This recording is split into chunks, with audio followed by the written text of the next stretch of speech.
Hai minasan, sekarang kita akan belajar cara menyatakan posisi dari guru kita di ruang guru. Nantinya ini juga bisa digunakan untuk menyatakan posisi orang lain, tidak hanya guru, bisa untuk menyatakan posisi teman kita atau anggota keluarga kita. Kita langsung saja, pertama-tama kita belajar tentang kosakata posisi atau letak.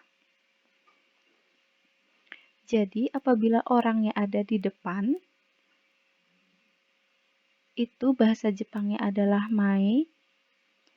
Apabila orangnya ada di belakang posisinya, itu bahasa Jepangnya adalah ushiro. Kemudian, apabila orang yang dimaksud posisinya ada di samping, maka bahasa Jepangnya adalah tonari. Baik, kita dengarkan dulu ya. Seperti apa pelafalannya. Yang pertama adalah mae. 1、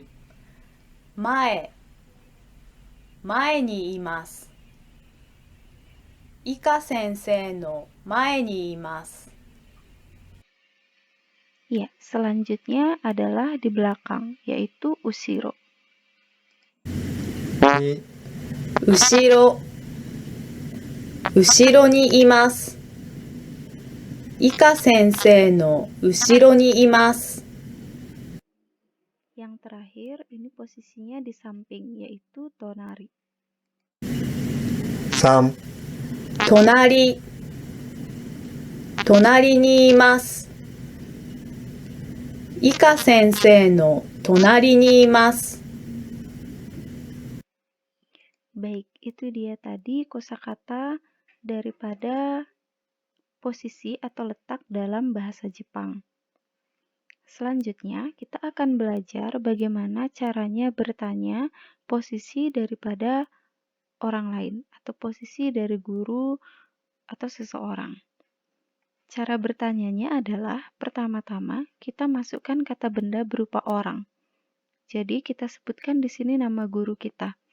Seperti tadi contohnya adalah Ika Sensei. Kemudian setelah kita menyebutkan nama orangnya, kita tambahkan partikel wa, diikuti kata tanya doko, yang artinya di mana, lalu diikuti dengan partikel ni, dan diakhiri dengan imaska. Artinya ada. Imas ini artinya ada, ka ini adalah sebagai pengganti tanda tanya.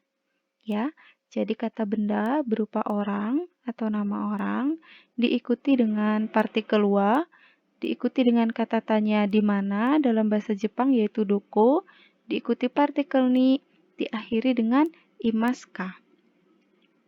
Kita lihat contohnya, ini kita mau bertanya, Ika Sensei ada di mana? Ika Sensei ada di mana? Nah, kita lihat pola kalimatnya. Masukkan kata benda berupa orang. Dari kalimat bahasa Indonesia ini, yang merupakan orang adalah Ika Sensei. Jadi, kita masukkan Ika Sensei. Seperti ini. Selanjutnya, diikuti dengan partikel wa. Nah, setelah partikel wa ini, dalam bahasa Indonesia itu ada di mana? Ini letaknya dibalik. Kalau dalam bahasa Indonesia ada di mana, maka dalam bahasa Jepangnya itu jadinya adalah di mana ada. Jadi kita masukkan kata di mananya. Kata di mana dalam bahasa Jepang adalah doko. Kita masukkan dokonya. Diikuti dengan partikel ni, lalu diakhiri dengan ada, yaitu kata imas, dan ditambah dengan partikel akhiran ka sebagai pengganti tanda tanya. Jadilah kalimatnya Ika sensei wa doko ni imasu ka? Jadi bahasa Jepang dari Ika sensei ada di mana adalah Ika sensei wa doko ni imasu ka? Baik, ini adalah cara bertanyanya. Bisa dipahami ya sampai di sini? Untuk selanjutnya kita lanjutkan dengan cara menyatakan posisi seseorang atau cara menjawab pertanyaan ini. Caranya adalah sebagai berikut. Kita masukkan kata benda yang pertama, yaitu orang pertama, jadi orang yang ditanyakan tadi, kemudian diikuti dengan partikel wa, diikuti dengan kata benda kedua, berupa orang kedua, selanjutnya diikuti dengan partikel no, lalu masukkan posisinya ada di mana, apakah di depan, di belakang, atau di samping. Kemudian diikuti dengan partikel ni, diakhiri dengan imas.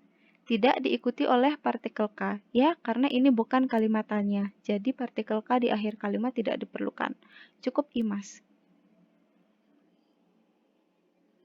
Sekali lagi, cara menjawab pertanyaan tadi atau cara menyampaikan posisi seseorang adalah kata benda satu berupa orang pertama, diikuti partikel wa, kata benda kedua berupa orang kedua, diikuti partikel no, kemudian diikuti dengan menunjukkan posisinya, bisa di depan, mai, di belakang, usiro, atau di samping, tonari. Diikuti dengan partikel ni, diakhiri dengan kata imas. Supaya lebih paham, kita coba contohnya ya. Misalnya ini, ada kalimat Ika sensei ada di depan Abi sensei. Tadi kan pertanyaannya Ika sensei ada di mana? Jawabannya adalah Ika sensei ada di depan Abi sensei. Nah, seperti apa dia kalimatnya dalam bahasa Jepang?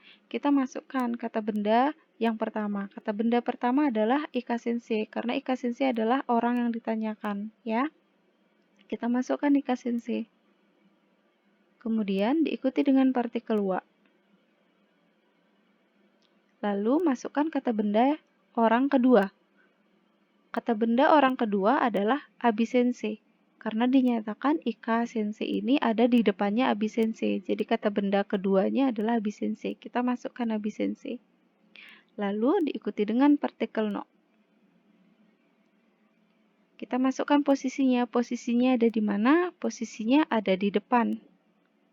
Jadi kita masukkan iamai di sini. Ditambahkan dengan partikel ni. Lalu diakhiri dengan kata imas. Jadinya adalah Ika sensei wa Abi sensei no mae ni imasu ka?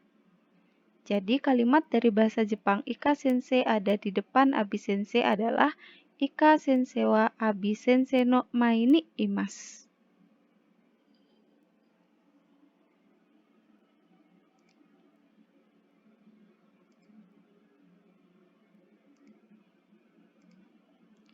Ini K-nya tidak perlu ya.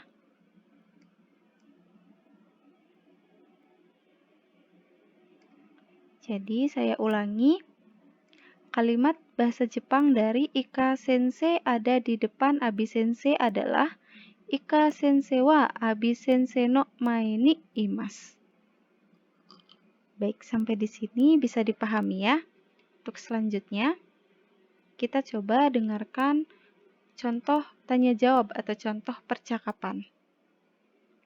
Kalian coba dengarkan dahulu ya, dan coba analisis kira-kira maknanya apa. Ao sensei wa doko ni imasu ka? ヤンティ先生の隣にいます。青先生は何の先生ですか？芸術の先生です。Hai, jadi itu tadi contoh percakapannya. Jadi dalam percakapan itu, si biru ini bertanya, manusia biru ini bertanya, Ao sensei wa doko ni imasu ka? Ao sensei wa doko ni imasu ka? Yang artinya adalah, Ao sensei ada di mana? Dijawabnya, Yanti sensei no tonari ni imasu. Yanti sensei no tonari ni imasu. Ada di samping Yanti sensei. Ada di samping Yanti sensei. Jadi subjek yang pertama, kata benda yang pertama yaitu Ao sensei itu boleh tidak disebutkan saat menjawab. Ini hanya untuk percakapan, ya. Apabila untuk tulisan harus diisi. Kalau untuk percakapan atau dalam penilaian berbicara boleh tidak disebutkan saat menjawabnya. Kemudian dilanjutkan lagi di sini si biru bertanya, Ao sensei wa nan no sensei desu ka? Ao sensei wa nan no sensei desu ka? Jadi Ao sensei itu guru apa? Guru mata pelajaran apa? Jawabannya oleh murid-murid, Geijutsu no sensei desu. Geijutsu no sensei desu. Adalah guru kesenian. Adalah guru kesenian. Jadi boleh langsung menjawab mata pelajarannya. Kalau mau lengkap bisa mengatakan Ao sensei wa Geijutsu no sensei desu. Seperti itu. Ya. Jadi itu tadi contoh kosakata, kata letak, kemudian cara menyatakan posisi seseorang dan cara bertanyanya dilanjutkan dengan contoh tanya jawabnya. Jadi dapat kita simpulkan bahwa cara untuk menyatakan posisi seseorang adalah A. Sensei. Jadi huruf A-nya ini boleh kalian ganti sesuai dengan nama sensei kalian, ditambah partikel wa, diikuti dengan B. Sensei. Jadi yang B ini juga bisa diganti sesuai dengan nama sensei kalian. Kalau tadi saya pakai contohnya ini kata benda pertama, yang B ini kata benda kedua, dilanjutkan dengan partikel no, tanda kurung titik-titik ini adalah posisinya, yaitu di depan, belakang, atau di samping. Mae, ushiro, atau tonari. Diikuti dengan ni imas, diakhiri dengan ni imas. Ya, sampai di sini semoga bisa dipahami. Arigatou gozaimasu.